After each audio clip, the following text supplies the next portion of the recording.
Je glanais la liste des parutions aux éditions du Passage et tout à coup, un titre a piqué ma curiosité, Le petit éloge du mouton, Thierry Pardo.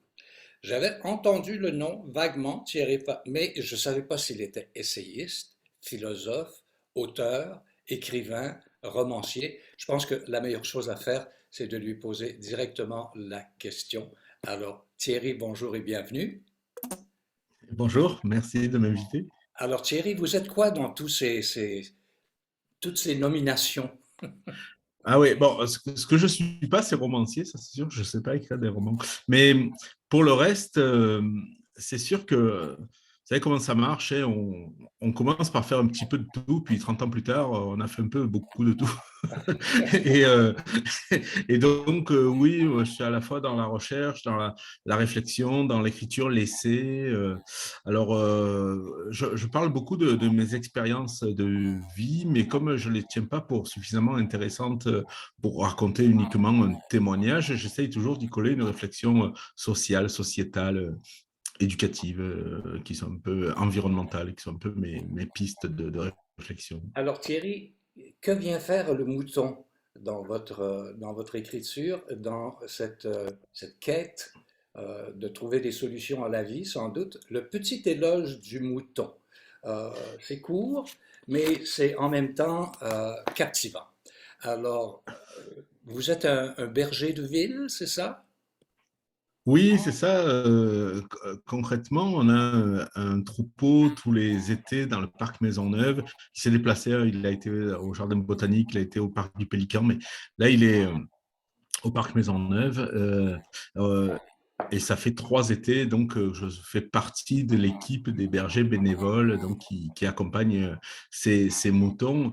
Euh, pourquoi c'est intéressant, je pense, de parler de ces moutons-là? C'est parce que dans une époque où comment dire, nos libertés semblent partir en miettes, moi, j'aime aborder toutes ces miettes de liberté qui nous restent. Pour les moutons, c'est comme des flocons de liberté, finalement, qui se promènent. Et on est toujours surpris de voir ces animaux qui sont pas attachés, il n'y a pas de clôture, il n'y a pas d'enclos, il n'y a pas de... le parc Maisonneuve, vous le connaissez sans doute, il n'y a pas de, tu sais, il y a pas d'entrée, il n'y a pas de grillage, etc. Et on a ces moutons-là en liberté. Et cette liberté moutonnière surprend beaucoup, étonne beaucoup, ravit les enfants, les anciens.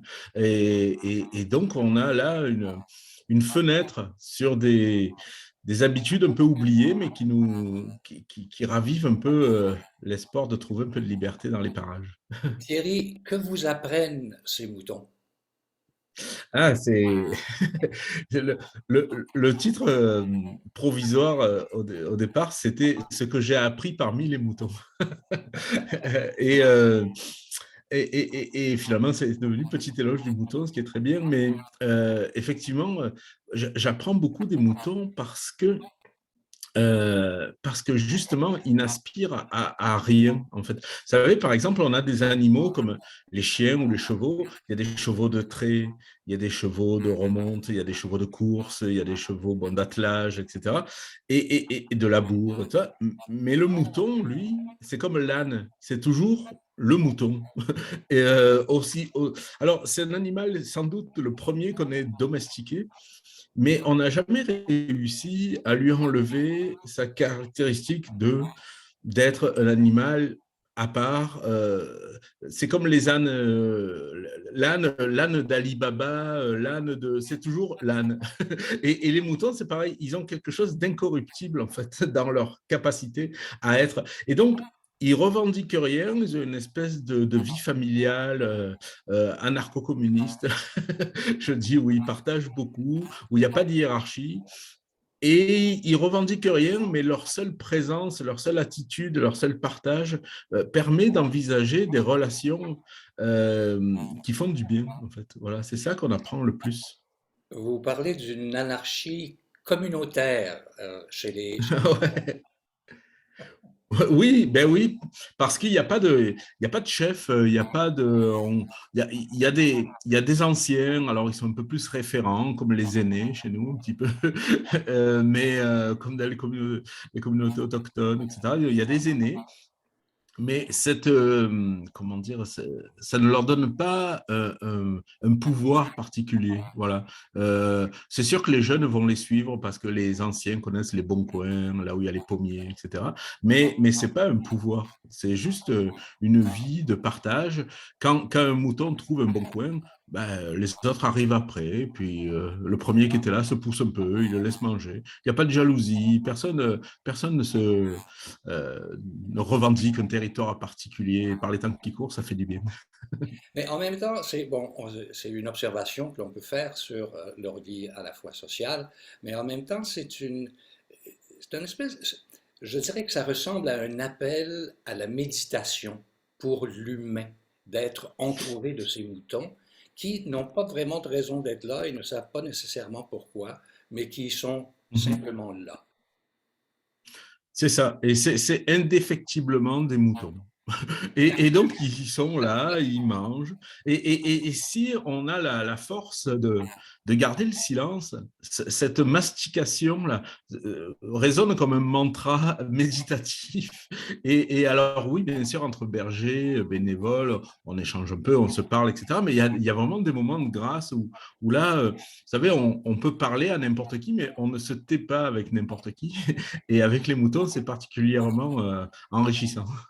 Il y a une dimension philosophique dans ce petit livre fort sympathique, Petit éloge du mouton, que je vais remettre à l'écran dans quelques instants. Mais vous êtes plus qu'un berger, vous êtes un auteur, vous êtes également un conférencier, vous êtes très proche du monde de l'éducation. D'ailleurs, votre éditeur français a publié il n'y a pas très longtemps de la piraterie en éducation, qui, j'imagine, a dû Oui. faire cligner des yeux quelques intellectuels en France. Oui, ben c'est sûr que là, on rentrerait dans un vaste débat. La question de l'éducation, moi j'ai une vision un petit peu libertaire de ces choses-là. Et donc c'est pour ça que les moutons m'intéressaient aussi, parce que justement, cette vie de famille qu'ils ont sans hiérarchie me parlait à l'oreille un petit peu. En éducation, effectivement, j'ai l'habitude de penser que c'est en vivant que l'on apprend à vivre, en étant libre qu'on apprend à gérer sa liberté, en étant responsable qu'on apprend à prendre des responsabilités, en faisant des choix qu'on apprend à faire des choix. Et donc, évidemment, mettre des enfants dans un espace où finalement ils ne choisissent pas grand-chose, où ils sont infantilisés, pour ne pas dire déresponsabilisés, etc., n'est pas l'éducation que je souhaite pour les enfants. Alors, qu'est-ce que vous souhaiteriez comme éducation pour les enfants? Une plus grande ouverture, c'est-à-dire moins de concentration sur certains sujets, une ouverture sur quoi au juste? Ah, ben, c'est-à-dire que je pense que l'enfance n'est pas une répétition pour la vraie vie. Je pense que l'enfance, c'est déjà la vraie vie. Donc, voilà, enfermer des enfants pour leur dire que c'est comme ça qu'on va les libérer, leur imposer un programme en disant que c'est comme ça qu'on va les intéresser, leur imposer des horaires en disant c'est comme ça que vous allez apprendre à respecter votre propre rythme, etc. Je pense que c'est pas la bonne solution. Voilà. Et c'est pour ça que si je reviens aux moutons, je trouve ça intéressant parce que les moutons, on peut pas leur imposer ces choses-là. Et donc, on apprend à vivre avec des êtres vivants à qui on ne peut pas imposer ces choses-là. Alors, évidemment, ça nous renvoie à une réflexion, se dire, ben, si on est capable de s'accommoder de la liberté des moutons, pourquoi ne s'accommoderait-on pas de la liberté des enfants? On voit, par exemple, au parc Maisonneuve, parfois des enfants de garderie, là, des CPE qui arrivent et qui sont attachés par l'espèce de serpent là, qui leur enserre le poignet. Et on a des moutons libres qui sont visités par des enfants attachés. Vous voyez ce que je veux dire? C'est un Et contraste, je me oui. dis que ouais, je me dis que finalement, on ferait bien de s'inspirer de ces libertés quand on les voit passer, plutôt que d'essayer de ramener les moutons à nos réalités un peu industrielles, quoi. Est-ce que vous croyez que nous abritons tous un berger en nous? Je l'espère, je l'espère, mais c'est drôle parce que justement, parmi tous les bergers bénévoles, bon, on est à peu près 250 avec l'organisme Piquette qui tournons, hein, parce qu'on est deux, trois bergers à chaque fois, puis sur des tranches horaires de 2, 3 heures, des fois un peu plus. Euh, on a un rapport à notre mission de berger, qui est le rapport qu'on a parfois à la vie en général. On voit des bergers bon, qui sont très, qui veulent être en contrôle, tu sais, qui veulent absolument toujours guider et expliquer. On a des bergers très didactiques qui veulent toujours expliquer comment il faudrait que les choses se passent. On a des bergers beaucoup plus poétiques. On a des bergers qui ont une espèce de réalisme agricole. Alors, il y a toutes sortes de relations et on voit dans le silence des agneaux un peu les travers de nos personnalités. Ah, c'est marrant ça. Est-ce qu'il y a autant de bergères que de bergers, par curiosité? Alors, je n'ai pas de statistiques là-dessus. Je pense qu'il y a plus de bergères que de bergers. Ça ne me surprend pas du tout. Oui, oui. Il y a, et il y a des rapports, comment dire, il y a un rapport poétique qui peut-être inspire un peu plus certaines bergères. Je ne veux pas faire de grands clichés, mais par contre, il y a quelque chose euh, au rapport à l'espace, au rapport au temps, qui a peut-être quelque chose de plus féminin, je ne sais pas. Alors ça porte évidemment, ce petit éloge du mouton, ça porte à la réflexion, ça porte aussi à, évidemment, à peut-être vouloir le devenir, je ne sais pas si ce serait sporadiquement ou de façon régulière pendant l'été, mais comment devient-on berger au parc Maisonneuve, par exemple? Alors, au parc Maisonneuve, il y a le repère de Biquette, ce qu'on appelle, et qui est en Oui. fait du côté de Rosemont, derrière les jardins communautaires. Mhm. Et là, les moutons arrivent au mois de juin en général, et on peut demander à être berger bénévole. Et effectivement, on cherche toujours, il y a des shifts, je vais dire, un peu réguliers, là, où on peut s'inscrire pour être là tous les mardis matins. Mais il y a aussi souvent besoin de remplacement parce que bon, les gens partent en vacances aussi, etc. C'est l'été.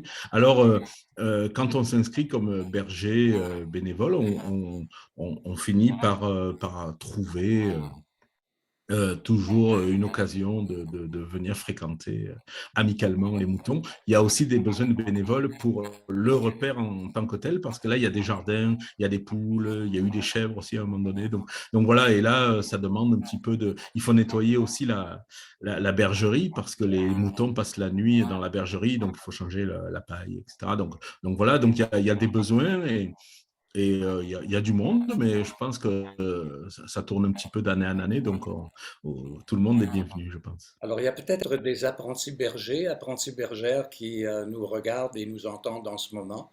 Alors, ce sera un rendez-vous pour l'été prochain. Thierry, ça a été extrêmement sympathique de causer avec vous. Thierry Pardo, Petit éloge du mouton aux éditions du Passage. Merci. Et merci beaucoup. Merci.